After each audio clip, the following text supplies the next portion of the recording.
Beauty wow ना झाड wow nice beauty. त्या झाडावर बर्फ पडला माग. बर्फ पडलाय. आपण आलो हिमाचल प्रदेश मध्ये. तर सध्या आपण कुल्लू मनाली मध्ये आहे. तर ते माग बर्फ दिसतोय का तुला? काय बोलतो काय करतो? मग बर्फ दिसत ना का तुला? अहो बर्फ नाही, मग काय? हे आपल्या मोहोळ मधलंच आहे. मॉल मध्ये नाही, मॉलच्या बाहेर आहे. मोहोळच्या जरा लांब आहे, हा. पण आपण आपल्याच गावात आहोत. हा. कुठं मनाली वगैरे नाही असं म्हणायचं. तरी बघा झाड कसलं भारी आहे. तर आम्ही खास झाड बघून थांबलोय. तर असं वाटला बर्फच आहे का म्हणून म्हणलं बायकोला चल तुला बर्फ दाखवतो का नाही ग. मोहोळच्या चांगलं 20-25 किलोमीटर लांब आहे. हा तर झाड सेम टू सेम मोबाईल मध्ये ना असं बर्फ असले वाटतं पांढरा पांढरा स्नोफॉल पडले नाही आहे का. ना?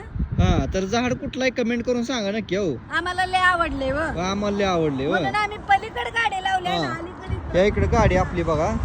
आणि असं रोड क्रॉस करून आम्ही येत आलो का नाही ग फोटो काढायला. फोटो काढायला.